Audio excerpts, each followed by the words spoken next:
This is a beautiful line. It's not the perfect line of a ruler, which is beautiful only in a mathematical sense, but the line of the human hand, which is as individual as a signature.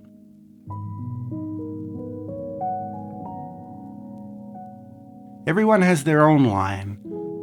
My line is tense and unsteady, a result of my personality and a minor essential tremor that is exacerbated by my poor lifestyle choices.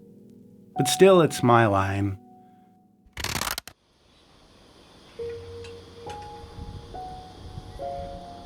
In bonsai, the individual line of the artist is usually hidden behind the equally organic and individual line of the tree. But I do think some bonsai artists have an individual line. John Naka had a line, as did Canadian bonsai artist Nick Lenz, as does Ryan Neal.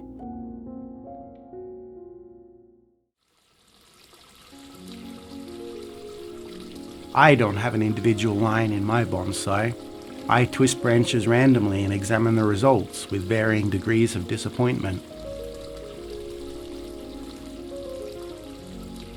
Maybe one day. The organic straight line of nature has a place in bonsai, but it's a limited place. More often we are dealing with angles and curves. This is not a beautiful line. It's boring and repetitive.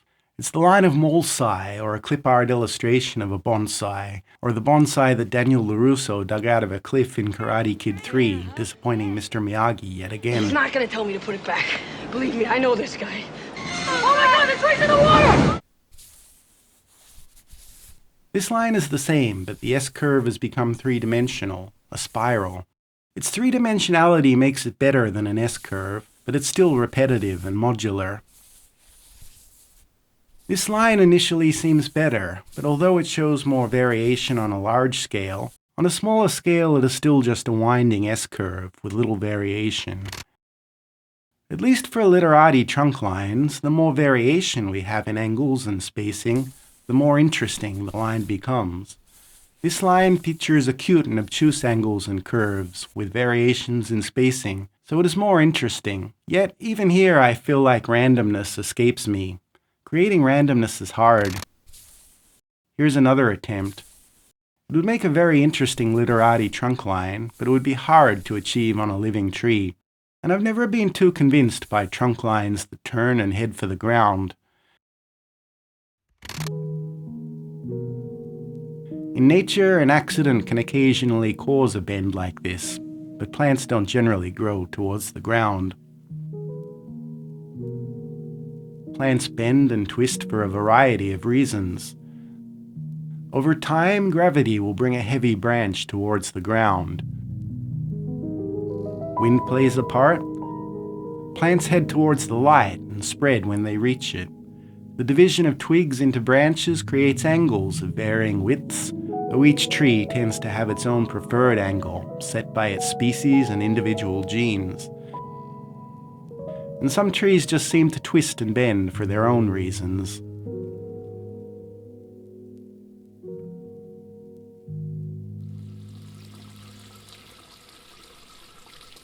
In bonsai, the primary means of achieving bends in our branches is through wire. It's a deeply unsatisfactory method.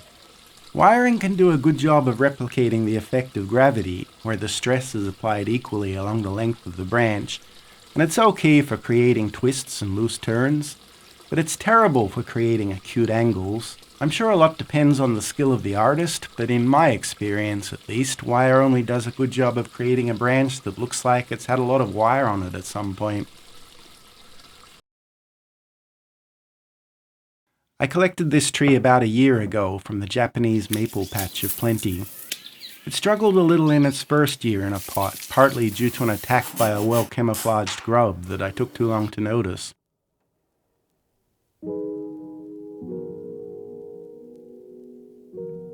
At the end of winter, I removed the unwanted branchlets from the trunk, and this year it's grown well.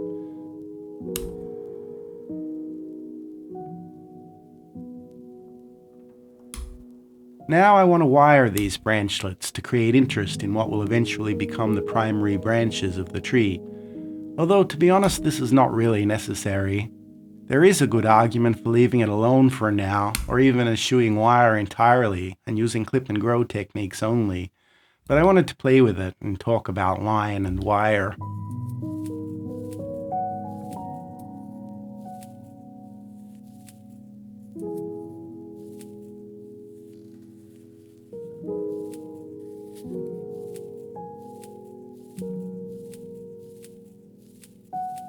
For a long time I had a problem when it came to wiring branches. I'd always heard that the more variation of angle and spacing and interval that you had in your bonsai, the more interesting it was. But when it came time to wiring branches, I would always have this problem, which is that I would set about to create these interesting variations, but the more I tried to create them, the more I would actually find that my branches started to, against my will, converge on S-shapes and spirals, which was exactly what I didn't want. And it took me quite a long time to understand why I was having this problem. So why does that happen? Why is it that when we want to make something that's definitely not a spiral, we end up regardless with a spiral on our branches? I think the reason for it, and the thing to remember, is that there's actually already a spiral on this branch, which is the spiral of the wire. Now, when it comes to making bends, there are some rules or guidelines. You want to twist in the direction of the spiral of the wire in order to evenly spread the tension across the branches. Another thing is you want to place your bend with the wire at the back of the bend. If you put your wire at the front and bend, for example, in this direction, then this wire is going to pop out. So what happens? We come along here. In this case, we're bending in this direction, a clockwise direction. You might put a bend here, and now you're coming this way. Then you need to continue the bend around like this.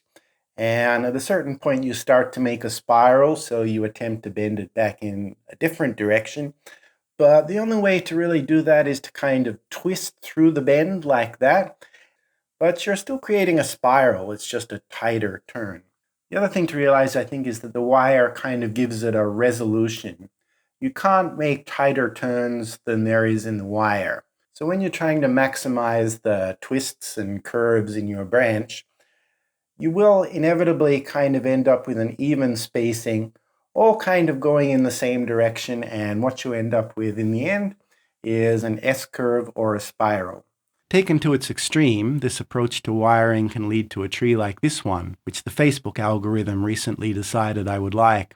It has certainly been grown with great skill for a long time, but I have to say, I find this tree aesthetically repugnant. The branches have been wired into tight spirals again and again over the years, an effort that continues to the present, as can be seen by the very heavy application of wire. It's a little beside the point, but I see the same problem with the root base, which is also unnatural in its regularity. This bonsai speaks to a desire for mechanical correctness and control. Still, at least it's not AI like most bonsai I see on Facebook these days. There is a tradition with Japanese maple bonsai of growing them with branches quite horizontal. And I've never really liked that style very much because it's not really how maples grow in nature. They tend to grow with more of an upright vase shape. But in the case of this tree, because I have this thick, almost horizontal branch here, I think this is actually a good opportunity for me to lean into that. So for my choice of angle for this tree, I do want to kind of preserve that horizontal thing. So the thing I've kind of realized is that I have to give up on getting the maximum amount of curvature in a branch. In this case right here, this part of the branch is dead. So I don't want to have a big wide V here, almost at right angles. So for my first move, I want to bring this branch back closer in line with this trunk. Again, putting the twist, if there is one, kind of in a clockwise direction. I'll kind of see if I can go like this. And I'm happy with that. Now here I want it to come back out. We're going with the twist of the branch here. I'll put the wire at the back, so around here. And we can do like this. I think I can even get more than that. Okay. Now here in the past, I might try to twist it back like this, and then you're starting to get that spiral S shape. So instead, I'm going to be happy with this here. I might just see if I can exaggerate that curve a little bit. And I think I have room for one more dramatic turn. So why not here? Bring it back in this direction. And I might take it down a little as well. Like so. I'll make one more final twist back in this direction. I don't want to make too many changes, but I might see if I can make this here into a bit more of an in curve. So a little bit more like that, a little bit more like that, coming back here, and back at the end. It's not too bad. It's a little two-dimensional like this, but I think I'm okay with that. And in the future, that should make kind of an interesting branch. And I don't think I have too much of that spiral or S-curve thing going on. There are also a couple of other tricks you can use to kind of avoid that spiraling problem. In this case, I've got the wire rotating in a counterclockwise direction, and that will, to a certain extent, inevitably lead me in the direction of creating a counterclockwise spiral on this branch. Now here there's a very tiny side branch. What I can actually do is use this kind of as a hook or pivot point. So instead of continuing to wire it in a counterclockwise direction, I can try to hook it over this branch here, in here, like this.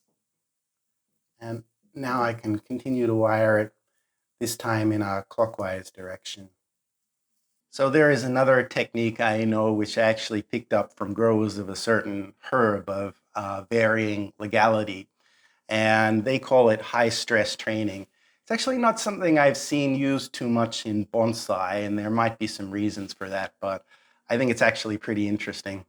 Now, this idea is pretty unorthodox and use it with caution. This doesn't even involve wiring. The idea is to give it a green stick fracture. So here on this branch, we have a rather long internode right at the start. Yes, I could put wire on it and bend it, but what I'm going to try and do instead is give it a controlled green stick fracture right here in the middle. The drawbacks of this technique are pretty obvious. Number one, you might kill the branch. Number two, it can kind of, when it heals, form a bit of a lump of inverse taper where you make the break. And it can be quite difficult to judge. Go too far and you get too much of an angle, not go far enough and you'll wake up the next day and it will look like nothing happened. So with some trepidation, let's give it a go. Carefully as I go. I still haven't felt the break. There, I can feel the break. So as you can see, it'll rebound a little bit, but if I'm lucky, this will create kind of an interesting movement.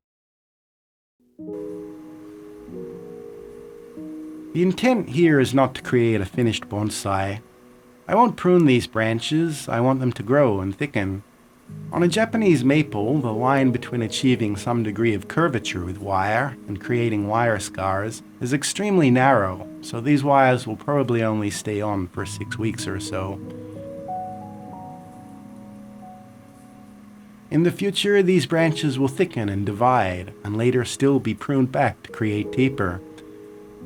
Eventually, there may only be traces of the curves I have created today, little vestiges of character and history, and I think that's fine. Nature creates the line. With wire, all we can do is bend it slightly towards beauty.